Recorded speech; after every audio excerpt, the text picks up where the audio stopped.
தங்கமுன்னு ஊரு ஒன்ன மேல தூக்கி வைக்கும், திண்டுக்கல் பூட்டு 2 மாட்டி பூட்டி வைக்கும், விட்டுவாடி ராசாத்தி. கண்ணுக்கினியா? ஆ முத்தே சொல்லுப்பா. ஏமா கண்ணுக்கினியா எங்கம்மா? அவ உள்ள வேலையா கிடக்குறா சாமி. என்ன வேணும் என்கிட்ட சொல்லு, நான் எடுத்து தரேன். இல்லம்மா அது வந்து கண்ணுக்கினியா கிட்ட. இல்லப்பா, என்னத்துக்கு கண்ணுக்கினியான்னு சொல்லிக்கிட்டு இருக்கிறவன்? அதான் சொல்றேன்ல, அவ உள்ள வேலையா கிடக்குறா. அவளை என்னத்துக்கு தொந்தரவு பண்ணிக்கிட்டு? அவளும் பாவம்ல, ஒரு பொம்பளை எவ்வளவு வேலை தான் செய்வா. நான் வீட்டுல சும்மா தானே கிடக்குறேன். உனக்கு என்ன வேணும்னு சொன்னீங்கன்னா நான் செஞ்சு கொடுப்பேன்ல. ஏனுங்க? கண்ணுக்கினியா ரொம்ப வேலையா இருக்கியோ? இல்லைங்க, நான் காலையிலே சமையெல்லாம் முடிச்சிட்டு ஊட்டெல்லாம் கூட்டி மொழிவிட்டனுங்க. வேலை எதுவும் இல்ல, சும்மா தான் உட்காந்து கிடந்தேன். அத்தைகிட்ட கேட்டேன், அத்தை தான் காயெல்லாம் எதுவும் இல்ல, போய் வாங்கிட்டு வான்னு சொன்னாங்க. அதான் கிளம்பிட்டு இருக்கிறேன். அது ஒண்ணும் இல்ல சாமி, அந்த பிள்ளை ரொம்ப நேரமா வேலை பார்த்துக்கிட்டு இருந்துச்சு. நான் தான் சொல்லிட்டு கிடந்தேன், இவ்வளவு வேலை பார்த்தா உடம்பு என்னமா ஆவறது, கொஞ்சம் ரெஸ்ட் எடுன்னு சொல்லிட்டு கிடந்தேன். அப்பதான் நீ வந்து கூப்பிட்ட. ஓ சரிம்மா. ஆமா, என்னத்துக்கு நம்ம மலையை சாஞ்ச மாதிரி வந்து கண்ணுக்கினியான்னு கத்திக்கிட்டு இருந்தவன்? அது ஒண்ணும் இல்ல, நான் வயலுக்கு போனேன். அப்ப செல்வராஜ் அண்ணன் என்னைய பார்த்து மாட்டு வண்டி மாடோட இருக்குது வாங்கிக்கிறியான்னு கேட்டாக. என்ன சொன்னவக? நான் வேம்பிட்ட கேட்டுட்டு சொல்றேன் அப்படின்னு சொல்லிருக்கேன். ஏன் அந்த வீணா பவன்ட்ட கேட்டா என்ன கேட்காட்டி என்ன? கேள்விப்பட்டேன், செல்வராசம் அவளுக்கு கல்யாணமாமே. கல்யாணத்தை பண்ண காசு இல்லாம தான் மாட்டு வண்டி வைக்கிறானாக்கும். சரி, எவ்வளவுக்கு தாரானா? 2 லட்சம் ரூபாய் கிட்ட சொல்லிருக்காரு. அடியாதே, 2 லட்சமா? ஐயா, இதெல்லாம் நம்மளுக்கு சரிப்பட்டு வராது. அதுல ஒண்ணு வேணாம் சொல்லிவிடு செல்வராசு கிட்ட. புள்ள கல்யாணத்துக்கு நல்ல மொத்தமா காசு வேணும்னு ஆட்டையே போட பாக்குறான்டா. அவன்கிட்ட ஏமாத்து தொலைச்சிடாத. கண்ணுக்கினியா என்ன அமைதியாமே இருக்க? எதுவுமே இதை பத்தி பேசாம? இல்லைங்க, 2 லட்ச ரூபாய் கிட்ட மாடோட சேர்த்து வண்டியும் சேர்த்து தரேன்னு சொல்லிருக்காருன்னா, முதல்ல நம்ம மாட்டையும் வண்டியோட கண்டிஷனும் எப்படி இருக்குதுன்னு நேர்ல போய் பாக்கணுமுங்க. ஏய், நான் வேணான்னு சொல்லிக்கிட்டு இருக்கேன், நீ என்ன போய் பாக்கணும்னு சொல்லிட்டு இருக்கறவ? இல்லைங்க அத்தை, நம்ம பார்க்காம எதுவுமே பேசக்கூடாது. அவ கிட்ட வயல் இருக்குது, ஊடு இருக்குது, நிலம் இருக்குது. இதெல்லாத்தையும் விற்காம விட்டுப்புட்டு மாட்டு வண்டியை மட்டும் மாடோட சேர்த்து விற்கிறாங்கன்னா அவங்களுக்கு ஏதோ கொஞ்சமா தான் காசு தேவைப்படுதுன்னு நினைக்கிறேன். எது 2 லட்சம் வாங்குறது கொஞ்சமா உனக்கு? போய் உங்க அப்பா அம்மா வீட்ல இருந்து எடுத்துட்டு வா. என்னமோ அப்படியே அவங்கள வந்து கொட்டுற மாதிரி 2 லட்சம் ரூபா தானே, போய் நேர்ல விசாரிக்கணும் அப்படி இப்படின்னு பேசிக்கிட்டு இருக்கிறவ. மாட்டு வண்டி எல்லாம் பத்தி தெரிஞ்சா பேசணும், இல்லன்னா வாயை மூடிக்கிட்டு இருக்கணும். ஆமா கண்ணுக்கினியா, நீ சொல்றது உண்மைதான். அந்த அண்ணன் கொஞ்சம் தெளிவா தான் எல்லாமே பண்ணும். ஊடு நிலத்தெல்லாம் விட்டுட்டு மாட்டு வண்டியை மட்டும் விக்குது அப்படின்னா அதுக்கு 2 லட்சம் ரூபாய் தான் தேவைப்படுதுன்னு அந்த அண்ணனும் சொன்னுச்சு. சரிங்க, வேம்பண்ண கிட்ட சொல்லிட்டீங்களா? சொன்ன கண்ணுக்கினியா, ஆனா ரொம்ப அதை பத்தி பேசல. வேம்பும் வீராவும் பஸ் ஸ்டாண்ட்ல நின்னுட்டு இருந்தாங்க. அவள்கிட்ட அப்படியே வர வழியில சொல்லிட்டு வந்தேன். வீராவும் வேம்பண்ணனும் பஸ் ஸ்டாண்ட்ல நின்னுட்டு இருந்தாங்களா? எங்கங்க போறாங்க? நேற்று ராத்திரி வீரா ஏதோ ஒரு வார்த்தை விட்டுருக்கும் போல, டீச்சர் ஆகணும்னு ஆசைன்னு. பொசுக்குன்னு இந்த பையன் அடுத்து என்னமோ ஒரு கோர்ஸ் சொன்னானே, தெரியல. அதை படிச்சாதான் டீச்சர் ஆக முடியுமா, அதுக்கு சேர்த்து விடுறதுக்கு காலேஜுக்கு விசாரிக்கிறதுக்காக போறானுங்க. அப்படியா? ஆமா, வீரா BA இங்கிலீஷ் படிச்சிருக்கா. B.Ed படிச்சாதான் அவளால டீச்சர் ஆக முடியும். 2 இயர்ஸ் 2 வருஷ கோர்ஸ். இவ்வளவு படிச்சு கிழிச்சு என்னத்த பண்ண போறலாம்? கல்யாணம் கட்டிட்டு வந்து 2 வருஷம் ஆச்சே, இன்னும் ஒரு குழந்தைய பெத்துக்காம கிடக்குறாளேன்னு போய் குழந்தைய ஆஸ்பத்திரியில பாக்காம படிக்கிறேன் கிழிக்கிறேன்னு பார்த்தா திரியறாளுக ஆட்டிக்கிட்டு. ஏமா, வேம்பு வீராவை பத்தி என்ன வேணாலும் சொல்லு, நீ என்னமோ சொல்லிட்டு போறேன், நானும் விட்டுட்டு போயிருவேன். ஆனா அந்த குழந்தை விஷயத்த மட்டும் இழுத்துட்டு வந்து பேசுன, நான் என்ன பண்ணுவேன்னு எனக்கே தெரியாது. ஆமாங்க அத்தை, குழந்தை பெத்துக்கிறதுலாம் அவங்களோட விருப்பம். அதுல எல்லாம் நம்ம தலையிட முடியுமா? அப்படியே தலையிட்டாலும் அது ரொம்ப கேவலமா இருக்காது? ஏய், எதுக்குடி பேச்ச மாத்திர? நான் மாட்டு வண்டி வாங்க கூடாதுன்னு சொல்லிக்கிட்டு இருக்கேன், நீ அவன் மண்டைய கழுவி மாட்டு வண்டி வாங்கி ஆவணும்னு சொல்ற. போய் உங்க அம்மா வீட்லயும் உங்க அப்பா வீட்லயும் காசை வாங்கிட்டு வா போ. அத்தை, பொம்பளைங்க கல்யாணம் பண்ணிட்டு வந்த வீட்டுல காசுக்கு எந்த பிரச்சனை வந்தாலும் பிறந்த வீட்டுல தான் போய் வாங்கணும்னா, பேசாம எங்க அம்மா அப்பா வீட்டுக்கு வாசல்லையே நம்ம குடும்பமா போய் உட்காந்துக்கலாமா? அதாங்க போய் உட்காந்து பிச்சை எடுக்கலாமான்னு கேக்குறேன். உனக்கு மணிய கட்ட புளியா வந்துட்டான் கொண்டி பாக்கும் சண்டை. என்னடி வாய் நீளுதே? யார பார்த்து போய் பிச்சை எடுக்கலாமான்னு கேக்குறேன், அதுவும் உங்க அப்பா வீட்ல. யாருக்கு காசு தேவைப்படுதுங்களோ அவங்களுக்கு தான் சொல்றேன். கண்ணுக்கினியா ரொம்ப சரியா சொன்ன. நீ சொன்ன விஷயம் எனக்கே ஒரு மாதிரி இருந்தாலும் ஆனா அதுதான் உண்மை. இங்க பல பேரு அதுதானே பண்ணிக்கிட்டு இருக்காங்க. வரதட்சணை கேக்குறவங்களுக்குலாம் கண்டிப்பா இது ஒரு செருப்படியாதான் இருக்கும். சாமியே சரணம். ஏய், இன்னொரு வாட்டி வாய் நீண்டு பேசிக்கிட்டு இருந்த நான் என்ன பண்ணுவேன்னு எனக்கே தெரியாது. அத்தை, இந்த மாதிரி க்ளோஸ்அப்ல எல்லாம் வந்து பேசி என்ன பயமுடுத்தணும்னு நினைக்காதீங்க. ஏன்னா நான் அமைதியா இருக்கும்போது வாய் மட்டும்தான் நீளும். கொஞ்சம் கோபமாயிட்டேன்னு வச்சுக்கிடுங்களேன், கையெல்லாம் நீளும், ஏன் காலு கூட நீளும். அது பிறந்ததுல இருந்தே இப்படியே இருந்துபட்டனா அதான் ஒன்றும் பண்ண முடியாது. அதுக்கு பேரு மேனுஃபேக்சரிங் டிஃபெக்ட்னு சொல்லுவாங்க. இல்ல, நான் எதுக்கு சொல்ல வரேன்னா, நீங்க பாட்டுக்கு என்ன கடுப்பேத்தி நான் ரொம்ப கோவமாயி பொங்கி எழுந்து டபக்குன்னு கையை நீட்டிவிட்டேன்னா உங்க பொண்ணான அந்த மூஞ்சி மோவரையெல்லாம் உடஞ்சு போயிருமே, அந்த ஒரு அக்கறையில தான் சொன்னேன். ஹேய், இந்த வீட்ல நீ மாமியாரா இல்ல நான் மாமியாரா? என்ன அவ சொன்ன மாதிரியே கைய நீண்டிட்டு வரா? அத்தை அத்தை அடிச்சிருவாளோ? அப்புறம் நமக்கு என்ன வருது? அத்தை, எங்க ஓடுறிய? தூசி இருக்குத, அததான் தட்டி விடலான்னு கைய கொண்டு வந்தேன். நீங்க என்ன இப்படி பயப்படுறிய?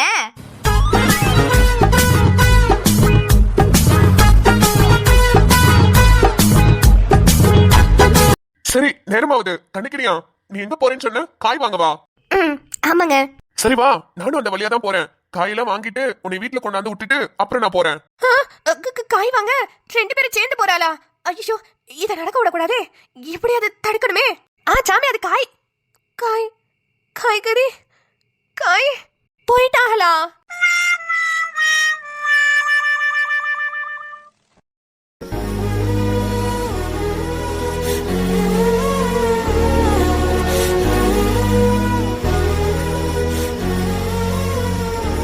ஜில்லு, நல்லா சாமி கும்பிட்டியா?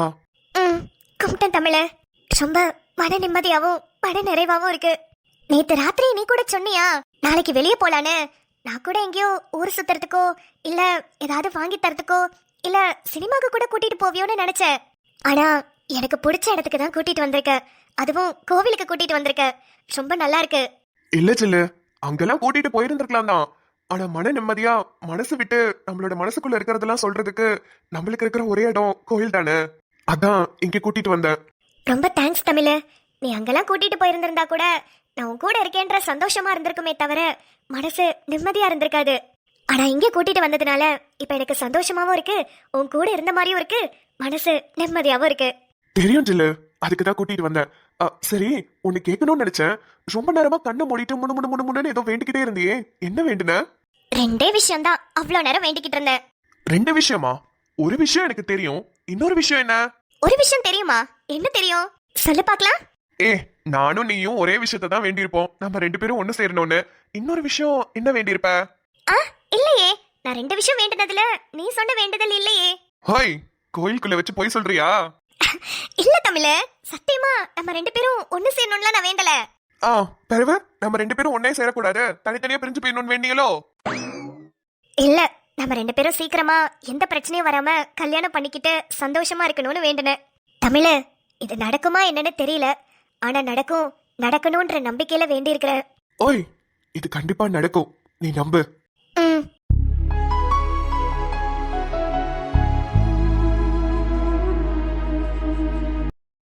ஆமா, 2 விஷயத்துல ஒரு விஷயம் சொல்லிட்ட, இன்னொரு விஷயம்? அது எங்க அண்ணனுக்காக வேண்டுனேன். ஏன், உங்க அண்ணனுக்கு என்ன பிரச்சனை? அதான் குழந்தை பிறக்கல, அவங்க 2 பேருக்கும் நல்லபடியா குழந்தை பிறந்து அவங்க 3 பேருமா சந்தோஷமா இருக்கணும்னு வேண்டுனேன். சில்லு, உனக்கு உண்மையாவே ரொம்ப நல்ல மனசு. நம்மளும் நல்லா இருக்கணும், நம்மள சுத்தி உள்ளவங்களும் நல்லா இருக்கணும்னு நினைக்கிறேல. இந்த மாதிரி மனசு உள்ளவங்களை பாக்குறதே ரொம்ப கஷ்டம். ஏய், நீயா இருந்தாலும் அததான் வேண்டியிருப்ப தமிழ. கரெக்ட் தான், இத்தனை நாளா எனக்கு தோணலையே. இதுக்கப்புறம் உங்க அண்ணனுக்கும் உங்க மதனிக்கும் சேர்த்து நானும் வேண்டேன், சரியா? சரி. ஹே மீனு குட்டீஸ், நீங்க எல்லாம் நல்லா ஜாலியா விளையாடிக்கிட்டு இருக்கீங்களா? உங்க அப்பாலாம் உங்களை படிக்க வேணாம்னு சொல்ல மாட்டாங்கல? உங்க அம்மாலாம் நல்ல மீன் மாப்பிளையா பார்த்து தரேன் கட்டிக்கோன்னு சின்ன வயசுல உங்களை வற்புறுத்த மாட்டாங்கல? உண்மையை சொல்லிட்டா ஏண்டா மனுஷனா பிறந்தோன்னு ரொம்ப வருத்தமா இருக்கு. ஆனா அடுத்த சென்மோன்னு ஒண்ணு இருந்தா கண்டிப்பா நான் மீனா தான் பிறப்பேன். நீங்கெல்லாம் எவ்வளவு ஜாலியா இருக்கீங்க, உங்களை பார்த்தாலே பொறாமையா இருக்குது. ஐயா, சொல்லுப்பா, முத்துமொழி தம்பி தானே நீ? ஆமாங்க ஐயா. அண்ணன் கோயிலுக்கு போறதுக்கு நல்ல நாள் குறிச்சு கேட்டாக, அதான் வாங்கிட்டு போலான்னு வந்தேன். சரிப்பா, இன்னைக்கு குறிச்சு வைக்கிறேன், நாளைக்கு வந்து வாங்கிக்கிறியா? ஐயா, நாளைக்கு பள்ளிக்கூடம் இருக்குது. அதனால இல்லப்பா, பள்ளிக்கூடம் விட்டு கோயில் வழியா தானே போவீங்க, அப்ப அப்படியே வாங்கிட்டு போக. சரிங்க ஐயா, அப்ப சாயங்காலம் 5 மணி போல இருப்பீங்களே, நான் பள்ளிக்கூடம் விட்டு வரும்போது வாங்கிட்டு போறேன். நல்லது சாமி, வந்து வாங்கிட்டு போங்க. சரிங்க ஐயா, அப்ப நான் போயிட்டு வரேன். சரிப்பா. அம்மா கடுகடுன்னு இருக்க மாட்டாக, அப்பா நோய் நோயின்னு உங்களை டார்ச்சர் பண்ண மாட்டாக. அள்ளி புள்ள தானே இது, என்ன குளத்துல உட்காந்து தனியா பேசிக்கிட்டு இருக்குது? அல்லி மாறா வாழ வந்து உட்காரு வா.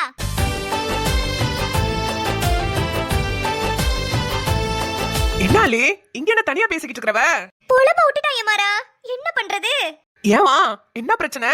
எல்லாம் வீட்டு பிரச்சனை தான். எப்ப பாரு எங்க அம்மாவும் எங்க அப்பாவும் கல்யாணத்தை கட்டிக்க படி பண்ணி பாட்டு படிச்சு என்ன கலெக்டர் ஆக போறியா கிழிக்க போறியான்னு கேட்டுக்கிட்டே இருக்கிறாங்க. வீட்டுல இருக்கவே முடியல மாறா, எரிச்சலா வருது. என்னல பொன்னி புள்ள அது பண்ணி இப்பதானே கல்யாணம் தண்ணி பாட்டுச்சு, மறுபடியும் முதல்ல இருந்தா? சுபா முடியல மாறா, என்னால முடியல. இந்த முறை வெளியிருந்தலாம் இல்ல மாறா, எங்க அம்மாவோட தம்பியே தான். யாரு? தமிழண்ணனா? அட ஆமால. அவளுக்கு பெரிய பஞ்சாயத்து நடந்து முடிஞ்சதுல. தமிழண்ணன் உடனே கட்டிக்கிடுச்சுன்னா பிறகு அந்தக்கா நிலைமை போச்சா? லேக் இருக்கு பயலே, கொஞ்சம் அங்க திரும்பி பாரு. என்ன அல்லே? அல்லே என்னது இது?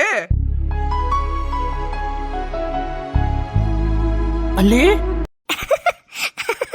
பாத்தியா? ஹலே லூசால நீ கட்டிக்க போறவன் வேற ஒரு புள்ளைட்ட உட்காந்து பேசிக்கிட்டு இருக்கான், நீ என்ன இங்க பல்ல காமிச்சிட்டு இருக்க? லேக் இருக்கு பயலே, நான் எங்களை கட்டிக்கிறேன்னு சொன்னேன், வீட்டுல பேசி வச்சிருக்கிறேன்னு தான் சொன்னேன். ஹே மண்டைய குழம்புதல, எதுவா இருந்தாலும் தெளிவா சொல்லு. ஐயோ வீட்டுலதால எங்க ரெண்டு பேரையும் கட்டி வைக்கணும்னு பேசிக்கிட்டு இருக்காங்க.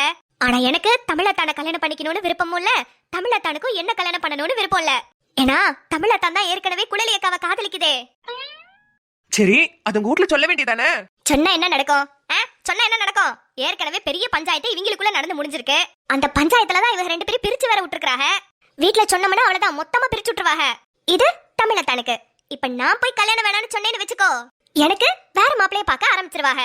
அப்புறம் நான் அவன் கிட்ட போய் வண்டி வண்டியா உட்காந்து நடந்ததெல்லாம் சொல்லி நான் படிக்கணும் அது இதுன்னு சொல்றதுக்குள்ள போதும் போதும் ஆயிரும். அதுக்குதான் நானும் தமிழத்தானும் சூப்பரா பிளான போட்டு வச்சிருக்கிறோம். நாங்க ரெண்டு பேரும் கல்யாண மேடை வரைக்கும் போயிருவோம். ஆனா கல்யாணம் நடக்காது, நின்னு போடும். இல்லே உங்க அப்பாவும் தலையவே சீவீர் வரல. சீவட்டும், இவங்க மத்தியில வாழ்றதுக்கு ஒரேடியா சாவறது மேலு. சரி அப்படியே இந்த கல்யாணம் நின்னுட்டாலும் மறுபடியும் உனக்கு வேற மாப்பிள்ள பாப்பாகல, அப்ப என்ன பண்ணுவ? இங்கதான் நீ என்னோட ராஜதந்திரத்தை கவனிக்காம விட்டு விட்டாய். மணிக்கு ஒரு முறை மங்கனி அமைச்சர் என்பதை நிரூபிக்கிறாய். சொல்றேன் தமிழு, உன்கிட்ட உன்னை நான் கேட்கணும். இது வரைக்கும் நம்ம இத பத்தி பேசினதே கிடையாது. வாட்டி உன்கிட்ட கேட்கணும்னு தோணுது, கேட்கலாமா? என்ன ஜில்லு புதுசா பர்மிஷன்லாம் கேக்குற? கேளு, என்கிட்ட கேக்குறதுக்கு என்ன? இல்ல, நம்ம ரெண்டு பேரும் இப்ப வரைக்கும் எந்த பிரச்சனையும் இல்லாம ஒண்ணு சேரணும் தான் பேசிட்டு இருக்கிறோம். ஆனா நம்ம ரெண்டு பேரும் யாருக்கும் தெரியாம ஓடி போய் கல்யாணம் பண்ணிக்கிட்டா எப்படி இருக்கும்? ஹே லூசா நீயே, இங்க பாரு ஜில்லு, ஓடி போய் கல்யாணம் பண்றதெல்லாம் கல்யாணம் பண்ணும்போது வேணா நல்லா இருக்கும். ஆனா அதுக்கப்புறம் எவ்வளவு கஷ்டம் தெரியுமா? நம்ம கல்யாணம் பண்றதே சந்தோஷமா இருக்கணும்னு தான். ஆனா ஓடி போய் கல்யாணம் பண்ணிக்கிட்டா நம்ம வீட்ல எல்லாரும் என்ன பண்றாங்க, என்ன பேசிக்கிட்டு இருக்காங்க, அவங்க நல்லா இருக்காங்களா நல்லா இல்லையான்னு நினைச்சு ஒரு நாளும் வருத்தப்பட்டுக்கிட்டு தான் இருப்போம். ரெண்டு பேரும் மட்டும் ஒன்னா சேர்றதுக்காக நம்ம கல்யாணம் பண்ணல. நம்மளும் நிம்மதியா இருக்கணும், நம்ம கூட உள்ளவங்க நம்ம சொந்தக்காரவங்கன்னு எல்லாருமே சந்தோஷமா இருக்கணும். அதுலயும் முக்கியமா நம்மள பெற்றவங்க நம்ம கூட பிறந்தவங்க. நீ எப்படி இந்த கேள்வியை கேட்டனே எனக்கு தெரியல.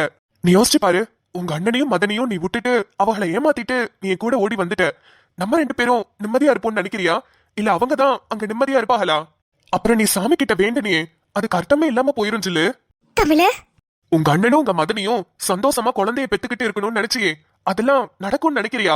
உன்னை நினைச்சு வருத்தப்படுறதை விட உன் மேல கோபம் அதிகமா இருக்கும், என் மேல வெறுப்பு அதிகமா இருக்கும். இப்படி நம்ம கூட உள்ளவங்களுக்கு மத்தியில வெறுப்பையும் கோபத்தையும் சம்பாரிச்சுட்டு நம்மளால சந்தோஷமா இருக்க முடியும்னு நினைக்கிறியா? என் மச்சான் உங்க அண்ணனை சும்மா விட்டுருவாரா? நம்ம மட்டும் ஓடி போனா நம்ம குடும்பமே கலவரமாயிரும்.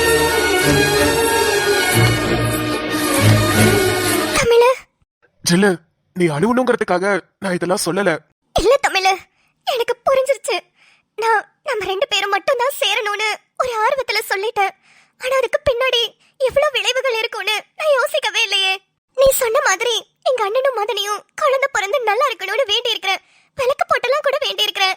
ஆனா அவங்களுக்கு விருப்பமே இல்லாம நான் கல்யாணம் பண்ணிக்கிட்டேன்னா அது எவ்வளவு பெரிய கஷ்டத்தை அவங்களுக்கு கொடுக்கும்னு நான் யோசிக்கவே இல்லையே தமிழு. ஆனா ஒண்ணு தமிழு, இந்த கேள்விய நான் வேற எந்த பையன் கிட்ட கேட்டிருந்தாலும் சரி வா நம்ம கல்யாணம் பண்ணிக்கலாம், எனக்கு நீதான் முக்கியம், வேற யாருமே முக்கியம் இல்லைன்னு சொல்லி இந்த நிமிஷமே என்ன கூட்டிட்டு போயிருப்பா. ஆனா நீ உன்னோட சுயநலத்துக்காக மட்டும் யோசிக்காம எனக்கும் சேர்த்து யோசிச்சிருக்கியே. எனக்கு ரொம்ப பெருமையா இருக்கு தமிழு, நீதான் ஏன் புருஷனாக போறேன்னு சொல்லிக்கிறதுக்கு.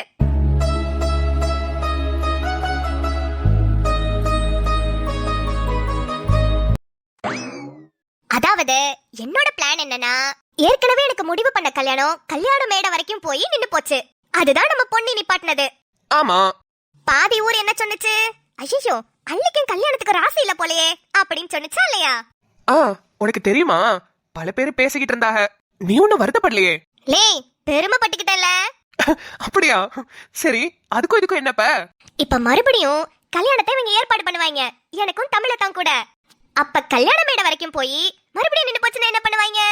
ஊர்ல இருக்கிறவங்க மொத்தமா உன்னைய பத்தி தான் பேசுவாங்க. அள்ளிக்கு சுத்தமா கல்யாணத்துக்கும் அதுக்கும் ராசியே இல்ல போலன்னு. அவ்வளவுதான், சிம்பிள். அதானே எனக்கு வேணும். அடி பாவி.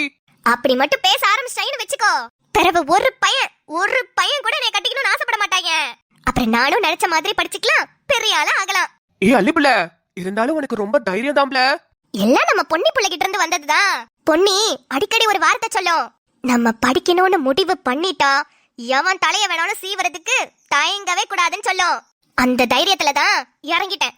பார்க்கலாம் எங்க அப்பனா எங்க அம்மாவா இல்ல நானானு. சரி, நீ படிச்சு முடிச்சிருவ, பிறகு அப்புறம் கல்யாண வயசு வந்ததுக்கு அப்புறம் கல்யாணம் பண்ணிக்கணும்ல.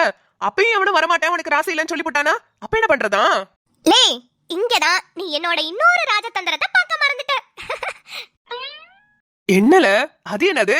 காலேஜ் முடிச்சிட்டு வேலைக்கு போவேன்னு சொன்னேன்ல, அங்க எவனாவது ஒரு நல்ல பையனை பார்த்து நானே காதலிச்சு கல்யாணம் பண்ணிக்குவேன். இவங்களா பார்த்து கல்யாணம் பண்ணாதானே ராசி நட்சத்திரம் பாப்பாங்க.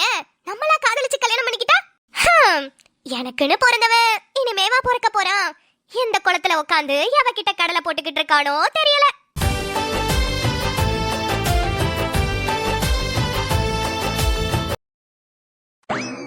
யாத்தா குட்டிகளா, 2 பேரும் வர போறீங்களா இல்லையா? ஏங்க 2 நிமிஷம் தான் உங்களுக்கு டைம், இல்லனா நான் உள்ள வந்துருவேன். என்ன 2 பேரும் சத்தத்தையே காணா? ஆத்தா குட்டி, ஏ தாமரை குட்டி, ஏ பச்சைக்கிளி, ஆன ஏதாவது சொல்லுங்க. பாவாடை சட்டை போட்டுட்டு வாங்கன்னு சொல்லி எவ்வளவு நேரம் ஆச்சு, இன்னும் 2 பேரும் வெளியே வராம என்ன பண்ணிக்கிட்டு இருக்காங்க? கூப்பிட்டாலும் ஒரு அணக்கமும் இல்ல. சரி உள்ள போய் நம்மளே பாத்துக்கிடுவோம். ஏ ஆத்தா குட்டி,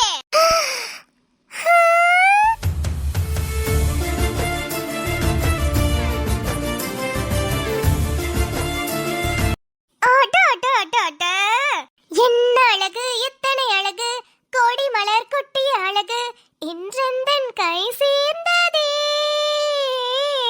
சின்ன அழகு, சித்திரை அழகு, சிறு நெஞ்சை கொத்திய அழகு, இன்றெந்தன் தோல் சாய்ந்ததே.